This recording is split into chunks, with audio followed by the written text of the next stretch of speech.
Good morning students, how are you? I hope you all will be fine. Students, आज जो हम topic शुरू करेंगे उसका नाम है सोइल टाइप्स। सोइल टाइप्स मतलब मिट्टी के प्रकार, यानी कि किस किस प्रकार की मिट्टी पाई जाती है। तो पढ़ते हैं इसको बेटा। एज यू नो, जैसे कि आप जानते हो, वेदरिंग ऑफ रॉक्स, वेदरिंग मतलब टूटना, ऑफ रॉक्स चट्टानों का, प्रोड्यूसेस यानी उत्पन्न करता है, स्मॉल पार्टिकल्स छोटे छोटे कण, ऑफ वेरियस विभिन्न मटेरियल्स पदार्थों के। यानी जैसे कि आप लोग जानते हो कि चट्टानों के टूटने से पदार्थों के अलग अलग छोटे छोटे कण जो है बनते हैं। These include sand and clay, इनमें क्या क्या शामिल होता है? इंक्लूड मतलब शामिल होना। क्या क्या शामिल होता है? Sand and clay. Sand means होता है रेत और क्ले मीन्स होता है चिकनी मिट्टी। ठीक है, तो इसमें बालू और चिकने कण जो है शामिल होते हैं।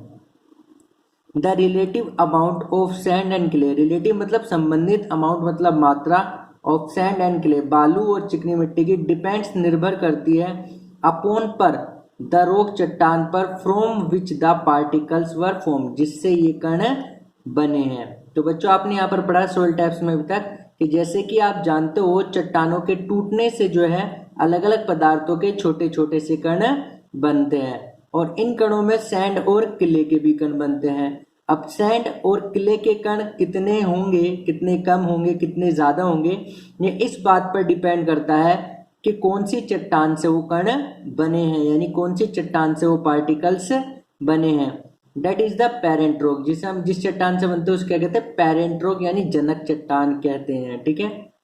The mixture of rock particle, mixture मतलब मिश्रण, ऑफ रॉक पार्टिकल चट्टानों के कणों का, चट्टानों के कणों का मिश्रण, एंड ह्यूमस और जीवाश्म का, इस कॉल्ड कहलाता है द सोइल, मिट्टी।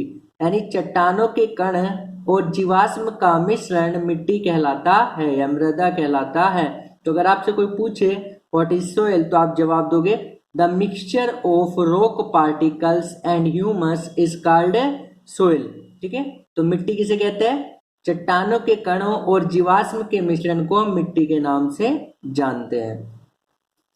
लिविंग ऑर्गेनिम्स यानी सजीव, सच जैसे कि बैक्टीरिया यानी जीवाणु, प्लांट रूट्स पौधों की जड़ें, एंड अर्थवॉर्म और केचुए, आर आल्सो भी इम्पोर्टेंट महत्वपूर्ण पार्ट्स, भाग होते हैं, ऑफ एनी सोइल, किसी भी मिट्टी के। ठीक है, यानी जो सजीव प्राणी होते हैं जैसे बैक्टीरिया, प्लांट रूट और अर्थवॉर्म जो होते हैं, ये भी मिट्टी के महत्वपूर्ण भाग होते हैं। तो सोइल टाइप्स में आपने पढ़ा कि जैसे कि आप जानते हो चट्टानों के टूटने से जो है अलग अलग पदार्थों के छोटे छोटे कण बनते हैं। इन कणों में सैंड और क्ले भी शामिल होते हैं। क्या शामिल होता है? सैंड और क्ले। अब सैंड और क्ले की मात्रा उसमें कितनी थी, कम थी या ज्यादा थी, ये इस बात पर डिपेंड करती है कि वो कौन सी चट्टान से बने हैं। ठीक है, जिसे हम पेरेंट रॉक के नाम से जानते हैं। जिस चट्टान से मिट्टी के कण बनते हैं उस चट्टान को हम पेरेंट रॉक के नाम से जानते हैं। तो सोइल की डेफिनेशन यहाँ पर निकल कर आती है कि the mixture of rock particle and humus is called soil. इसके अलावा मिट्टी में जो है लिविंग ऑर्गेनिज्म जैसे बैक्टीरिया, प्लांट रूम और अर्थवॉर्म भी पाए जाते हैं। द सोइल यानी मिट्टी को इसे क्लासिफाइड यानी वर्गीकृत किया गया है, यानी बांटा गया है, ऑन द बेसिस आधार पर, बेसिस मीन्स आधार पर, ऑफ द प्रोपोर्शन, प्रोपोर्शन मतलब हिस्से के आधार पर, ऑफ पार्टिकल्स कणों के, ऑफ वेरियस साइज विभिन्न प्रकार के। ठीक है, यानी अलग अलग आकार के कणों के आधार पर, ठीक है, मिट्टी को बांटा गया है, यानी कणों के साइज के हिसाब से मिट्टी को बांटा गया है कि मिट्टी कितने प्रकार की होती है। ठीक है। इफ सोइल कंटेन्स, इफ यदि सोइल मिट्टी में कंटेन्स रखती है ग्रेटर ज्यादा, प्रोपोर्शन अनुपात, ऑफ बिग पार्टिकल्स बड़े कणों का, it is called Sandy soil. तो इसे क्या कहा जाता है? सैंडी सोइल, यानी कि रेतीली मिट्टी कहा जाता है, या बालू भी इसे हम कह देते हैं। यानी अगर मिट्टी में बड़े बड़े आकार के कण ज्यादा होते हैं, ठीक है, अगर मिट्टी में बड़े बड़े आकार के कण ज्यादा होते हैं तो हम इसे सैंडी सोइल यानी बालू भी कह देते हैं।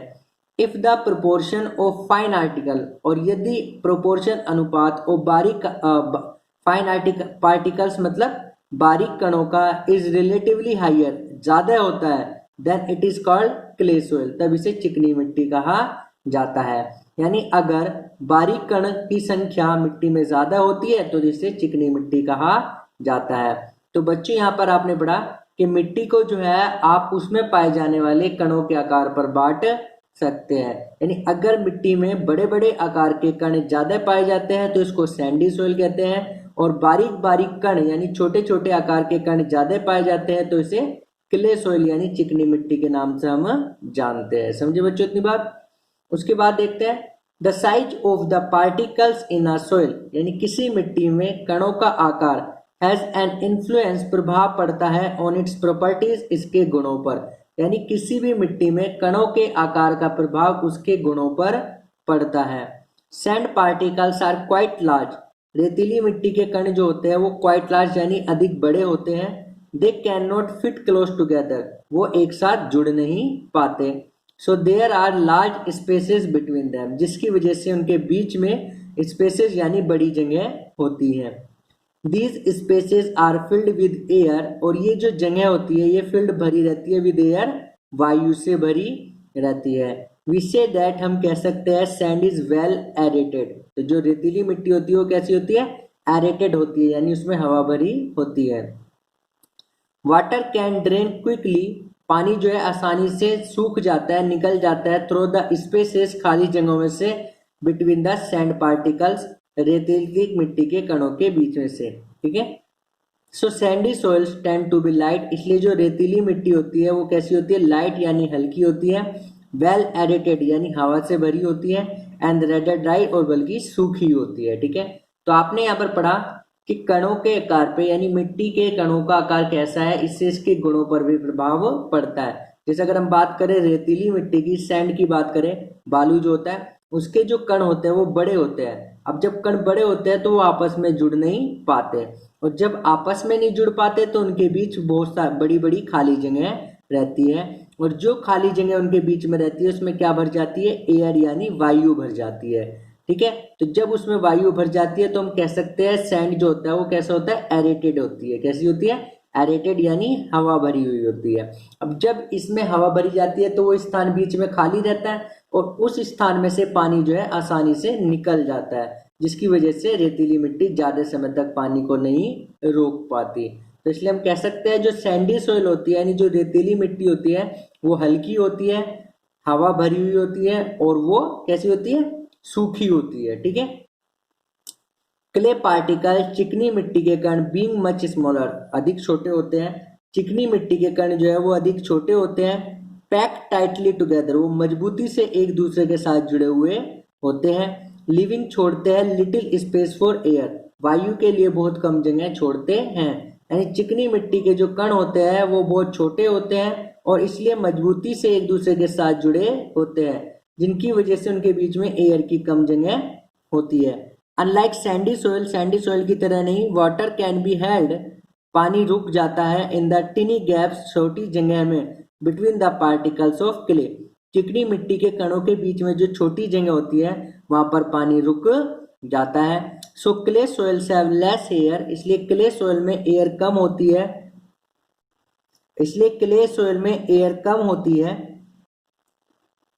बट दे आर हैवी, लेकिन वो भारी होते हैं। एज दे होल्ड, क्योंकि वे रोक सकते हैं, मोर वाटर, ज्यादा पानी को, देन द सैंडी ऑयल, रेतीली मिट्टी से, क्योंकि वो रेतीली मिट्टी से ज्यादा पानी को रोक सकते हैं।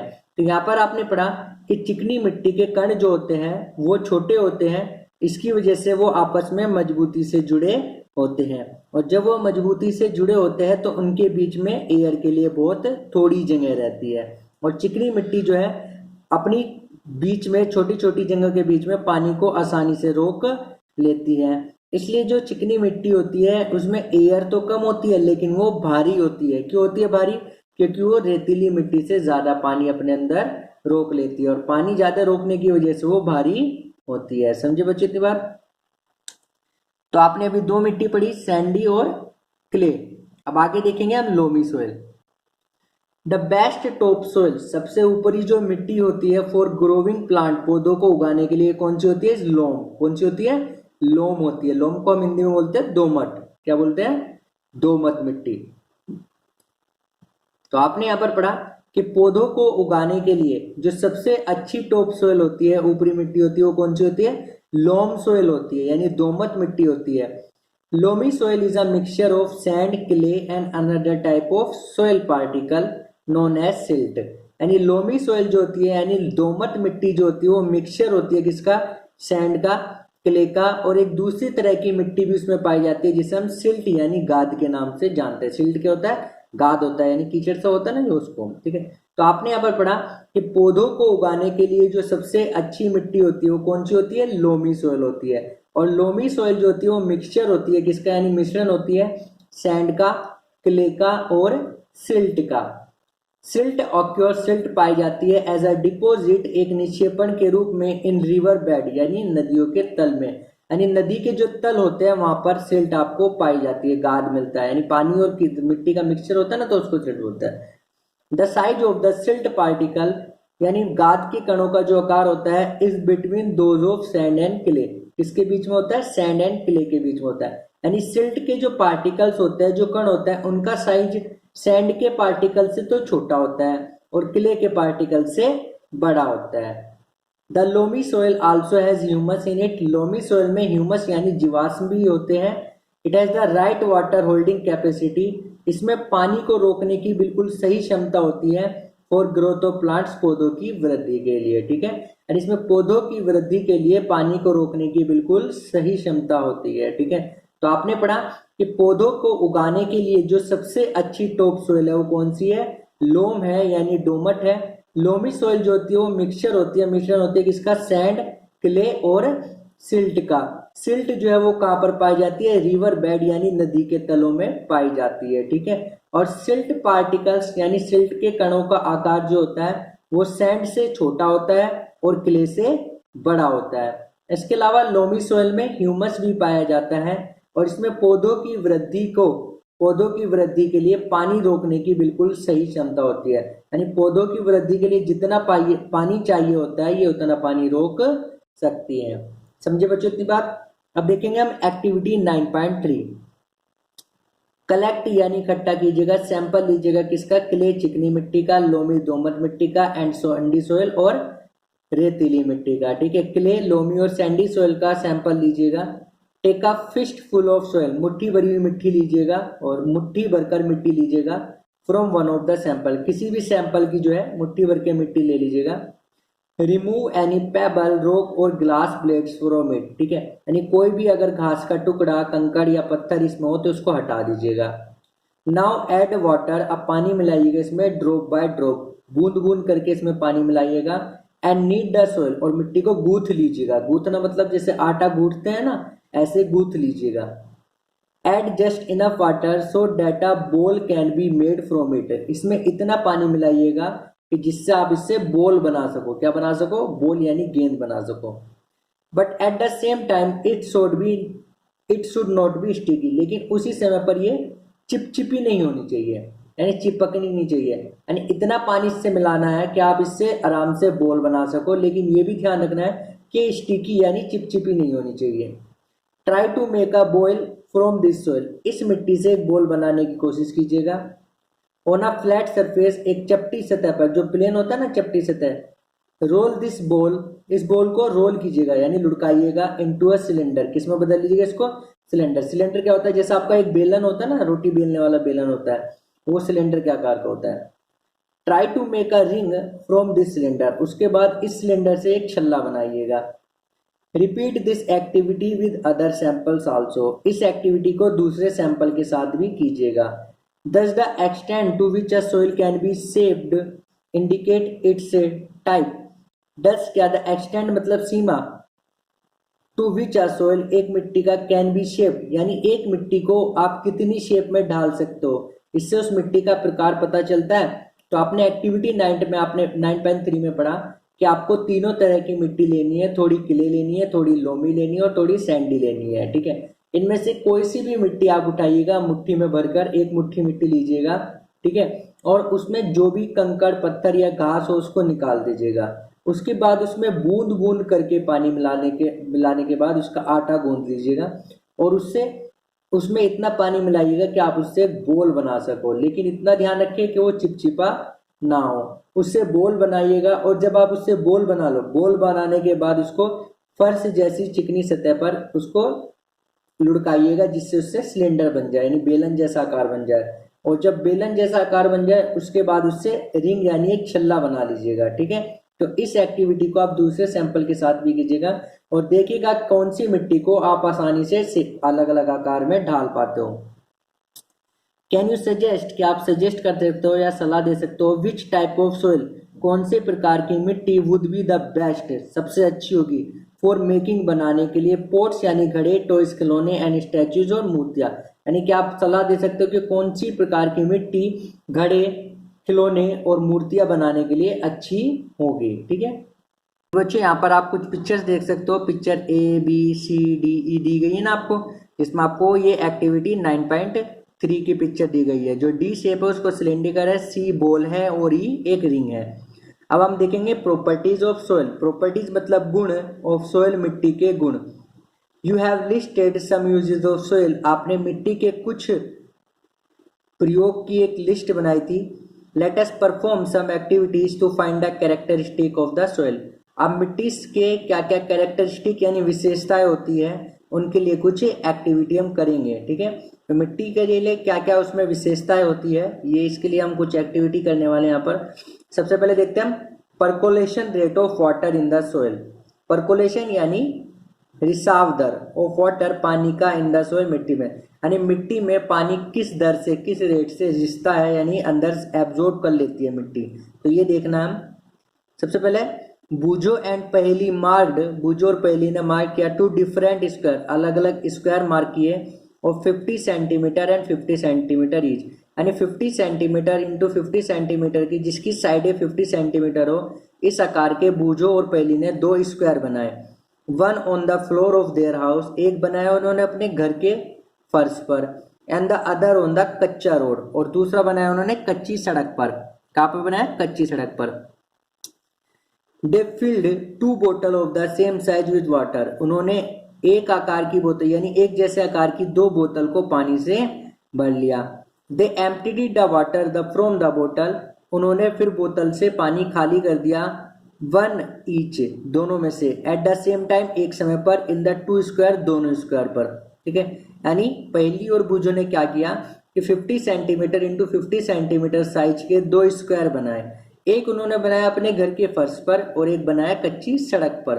उसके बाद उन्होंने 2 एक जैसी बोतल ली और दोनों को पानी से भर लिया और फिर उन बोतल का पानी गिरा दिया। एक तो उस स्क्वायर पे गिराया जो उनके घर में था यानी फर्श पर था, और एक जो बाहर कच्ची सड़क पर था। दे ऑब्जर्व, उन्होंने देखा, that the water on the floor, कि फर्श पर जो उन्होंने पानी गिराया, फ्लोट डाउन, वो बह गया यानी फर्श पर फैल गया, एंड वॉज नॉट एब्जॉर्ब, उसे और फर्श ने उसे एब्जॉर्ब नहीं किया यानी सोखा नहीं। ऑन द कच्चा रोड, कच्ची सड़क पर, ऑन अदर हैंड, जबकि दूसरी तरफ the water app was absorb, लेकिन कच्ची सड़क पर पानी जो है वो सोख लिया गया, यानी मिट्टी ने या फर्श ने और कच्ची सड़क ने उसको पानी को सोख लिया, ठीक है। एक्टिविटी में आपको इतना ही बताया गया कि आपने पहली और बूजो ने 2 स्क्वायर बनाए 50 सेंटीमीटर इंटू 50 सेंटीमीटर के, ठीक है। एक उन्होंने अपने घर के फर्श पर बनाया और एक बनाया उन्होंने कच्ची सड़क पर। उसके बाद उन्होंने 2 एक जैसे आकार की बोतल ली और दोनों को पानी से भर लिया, और पानी का बोतल का जो पानी था उन्होंने वो गिरा दिया फर्श पर और कच्ची सड़क पर एक समय पर। तो उन्होंने देखा कि जो फर्श पर उन्होंने पानी गिराया था वो फैल गया यानी फर्श ने पानी एब्जॉर्ब नहीं किया, जबकि जो कच्ची सड़क पर उन्होंने पानी वो गिराया था वो एब्जॉर्ब कर लिया गया यानी सोख लिया गया। Now let us perform an activity to understand it. अभी हम एक एक्टिविटी करेंगे इसको अंडरस्टैंड यानी समझने के लिए। एक्टिविटी 9.4। फॉर दिस एक्टिविटी, इस एक्टिविटी के लिए डिवाइड, बांट लीजिएगा योरसेल्फ, अपने आप को, इनटू 3 टीम, 3 टीमों में। अब इस एक्टिविटी के लिए आप अपने आप को 3 टीम बना लीजिएगा अपनी। Name the teams A, B and C, और टीम के नाम रख दीजिएगा A, B and C। You will be finding out how fast the water passes down the soil, आपको ये ढूंढना है कि कितनी स्पीड से मिट्टी जो है वो पानी को सोखती है या मिट्टी में से पानी अंदर चला जाता है। You will need a hollow cylinder और अ पाइप, आपको कोई खोखला सिलेंडर या पाइप चाहिए। ध्यान रखिएगा सिलेंडर ऐसा होता है जो अंदर से खाली हो, जैसे आपने गैस का सिलेंडर देखा ना वो अंदर से खाली होता है, ऐसे एक सिलेंडर होता है। सिलेंडर एक शेप होती है, आकार होता है, या आपको एक पाइप चाहिए। Ensure that each team uses pipe of the same diameter, और इतना ध्यान रखिएगा जितना तीनों ने जो टीमों ने पाइप लिया वो तीनों का आकार बराबर हो। Some suggestion for obtaining such a pipe, ऐसा पाइप लेने के लिए कुछ सजेशन है, सलाह दी गई है, आर गिवन बिलो, नीचे दी गई है। ठीक है, तो आपको क्या करना है, आपको ये एक्टिविटी करनी है। उसके लिए आप खुद को 3 टीमों में बांट लीजिएगा। एक टीम का नाम रखिएगा ए, एक का बी, एक का सी। इसमें आपको ये पता करना है कि कितनी जल्दी मिट्टी पानी को एब्जॉर्ब करती है, और उसके लिए आपको जरूरत होगी एक खोखले सिलेंडर की या पाइप की। लेकिन ये ध्यान रखना, तीनों टीमों के पास जो पाइप है वो बराबर साइज का हो। ठीक है, और ये ऐसा पाइप आप कैसे ले सकते हो, उसकी सलाह नीचे दी गई है। सबसे पहले, इफ पॉसिबल, अगर संभव हो, get a small tin can, कोई छोटी टिन की कैन ले लीजिएगा, and cut of its bottom, और इसकी बॉटम यानी तली को काट दीजिएगा। यानी अगर संभव हो सके तो एक छोटी टिन की कैन लीजिएगा और इसकी तली को काट दीजिएगा। सेकंड है, if PVC pipe, PVC pipe घर में जो पाइप लगते हैं ना पानी की टंकी के, अप्रोक्स डायमीटर 5 सेंटीमीटर, जिसकी गोलाई 5 सेंटीमीटर हो, cut it into 20 centimetre long pieces, और इसके लगभग 20 सेंटीमीटर लंबे टुकड़े कर लीजिएगा, एंड यूज दैम, उसका प्रयोग कीजिएगा। ठीक है, तो पीवीसी पाइप ले लीजिएगा। पीवीसी पाइप मैंने बताया जो घर में टंकी फिटिंग के लिए पाइपलाइन बिछाई जाती है ना, उसमें यूज होता है। वो 5 सेंटीमीटर जिसकी गोलाई हो, लगभग 20 सेंटीमीटर लंबे हो, ऐसे 3 टुकड़े ले लीजिएगा। एट द प्लेस, एक ऐसे स्थान पर, where you collect the soil, जहां पर आपने मिट्टी कलेक्ट की थी, प्लेस द पाइप, पाइप को रखेगा about 2 centimetre deep in the ground, लगभग जमीन में 2 सेंटीमीटर गहरा गाड़ दीजिएगा। पोर यानी डालिएगा 200 millilitre water in the pipe slowly, धीरे धीरे उस पाइप में लगभग 200 मिलीलीटर पानी डालिएगा। For measuring 200 millilitre water, 200 millilitre पानी नापने के लिए, you can use any empty 200 millilitre बोतल, आप कोई 200 ml की बोतल का यूज कर सकते हैं। नोट द टाइम, उस समय को नोट कर लीजिएगा। When you start pouring water, जब आपने पानी डालना शुरू किया था। When all the water has percolate, ठीक है, यानी जब पूरा पानी परकोलेट हो जाए, यानी रिस जाए। Leaving the pipe empty, pipe खाली हो जाए। Note the time again, time को दोबारा नोट कीजिएगा, यानी दिखिएगा। बी केयरफुल, ध्यान रखिएगा, not to let the water spill over, भी आप ध्यान रखिएगा कि पानी स्पिल ओवर यानी बाहर ना फैले, और run down of the outside of the pipe, या पाइप से बाहर ना जाए वाइल पोरिंग, जब आप पानी डाल रहे हो। ठीक है, calculate the rate of percolation, percolation का रेट कैलकुलेट कीजिएगा by using the following formula, यानी नीचे दिए गए फार्मूला का यूज करते हुए। यानी आपको इसमें एक्टिविटी में क्या करना है कि पाइप जो आपने लिया था उस पाइप को मिट्टी में गाड़ दीजिएगा, लगभग 2 सेंटीमीटर अंदर तक गाड़ दीजिएगा। उसके बाद 200 ml पानी लीजिएगा। 200 ml पानी के लिए आप किसी खाली 200 ml की बोतल का यूज कर सकते हो, और जब आप उस पाइप में पानी डालना शुरू करेंगे तो वो टाइम नोट कर लीजिएगा कि कब से आपने पानी डालना शुरू करेगा, और तब तक का टाइम नोट कर लीजिएगा जब तक वो पाइप बोतल पूरी खाली ना हो जाए और पाइप में पानी खत्म ना हो जाए, यानी पाइप बिल्कुल खाली ना हो जाए। उसके बाद इतना ध्यान रखना आपके पानी जो है वो पाइप से बाहर ना गिरे और इधर उधर ना फैले। उसके बाद पाइप को खाली होने में, यानी पानी को अंदर तक सोइल में रिसने में कितना टाइम लगा, ये परकोलेशन का टाइम आप नीचे दिए गए फॉर्मूले से जो है कैलकुलेट कीजिएगा। क्या फॉर्मूला है, परकोलेशन रेट यानी संरंध्रता दर या रिसाव की दर, मिलीलीटर पर मिनट। क्या है, अमाउंट ऑफ वाटर यानी कितना पानी आपने डाला उसमें, डिवाइड बाय परकोलेशन टाइम यानी कितने टाइम में वो सारा पानी मिट्टी के अंदर चला गया। ठीक है, फॉर एग्जाम्पल, उदाहरण के लिए, suppose that for a certain sample, किसी एक निश्चित सैंपल के लिए, इट टुक 20 मिनट, 20 मिनट लगते हैं, for 200 ml millilitre to percolate, यानी अगर आपने 200 किसी भी मिट्टी के लिए आपने 200 ml पानी गिराया तो 200 ml पानी वो मिट्टी में जाने के लिए लगभग कितना टाइम लगता है, 20 मिनट्स लगते हैं। तो रेट ऑफ परकोलेशन क्या निकल के आ गया, 200 millilitre up divide by 20 minute equal to 10 millilitre per minute, यानी वो मिट्टी जो है 1 मिनट में लगभग 10 मिलीलीटर पानी एब्जॉर्ब कर लेती है। समझे बच्चों इतनी बात।